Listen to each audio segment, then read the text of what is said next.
we watched To Be Hero X. It is a donghua, but it is co-produced by Aniplex, so the people crying that it's not an anime can pretty much just mind the business.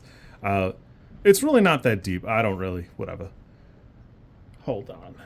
A battle royale between superhumans takes place for the title of X, the most popular hero, in a world where your power is based on how much trust of faith people have in you.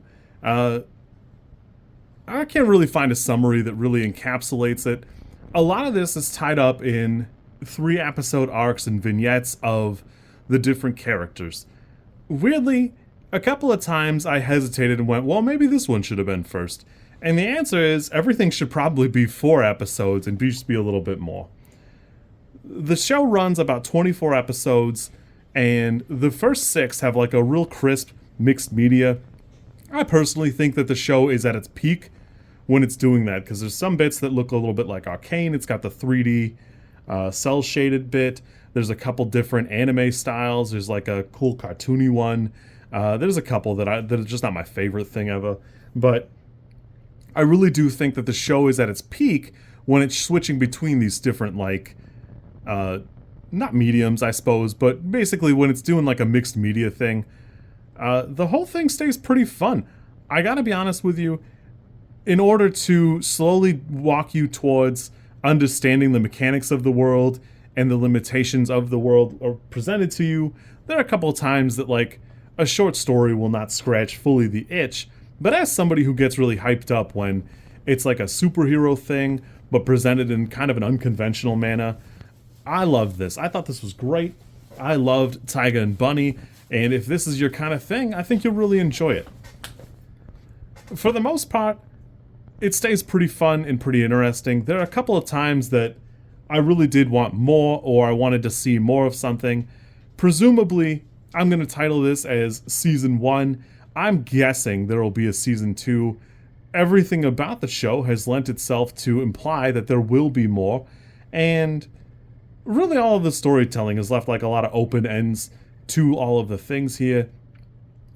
I can't really go into a ton of things, but there are a good handful of characters. There's a big cast, and for something that does little like small arcs that aren't completely tied together to one another, everything does tie one to the next in a way.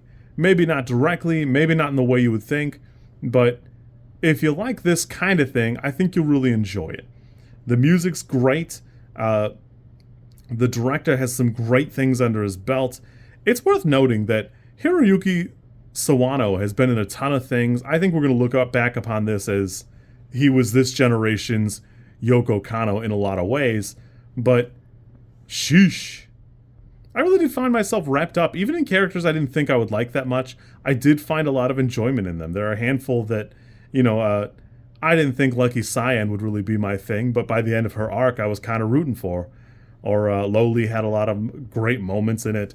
Everybody has like a pretty diverse set of powers or the way they interact with the world. You even see a little bit of the high-ranking characters, some completely unranked characters, and some mid-ranked stuff. And I really didn't get tired of it. I initially just kind of threw this on. I saw a couple of clips and went, you know what, let's try this. And I think I blew through like the first 8 episodes in a single night between a couple of other like little tasks. And then the next night it was probably 6 or 7 more. And then I had like gone a whole week without looking at it. And somebody mentioned it again, and then I had to go through the last of it on my day off. I really did blow through this quickly. It's super palatable. It's super fun. Very colorful. I think it's presented really good. As far as negatives thing, I don't really have a ton. I do wish it were more mixed media throughout. You can see every now and again it switches animation styles and art styles here and there. That 3D CG little bit, that goes away by episode 6. It returns about episode 20. I'd like that to have been a little bit more consistent or more often used, but I don't know. I don't know that it would get you more episodes sooner or anything like that, so it kind of is what it is. I really did enjoy it. I felt like there were a couple of things that You know, sometimes the CG lacks a little bit of expression, but I kind of didn't care. At the end of the day, I was so fixated on what was going on in the story and how things were unfolding, I really didn't. I didn't find too much to nitpick. I'm really excited for more of this. I'll be looking forward to when it comes out. Unfortunately, it did come out in 2025, so it's gonna be a little while. But I'm really excited. I did add a couple more of those songs to my Spotify lists or whatever. So I guess I've got that to hold me over for the meantime. You kids be good. I'll catch you later. As a side note, I don't know if I love the dog. I thought I would really like the dog, and it turned out I felt like kind of middle of the road. He doesn't get a full set of episodes himself, and maybe if he did, I would like him more. But I did have mixed feelings about the dog, so there is that. You kids be good.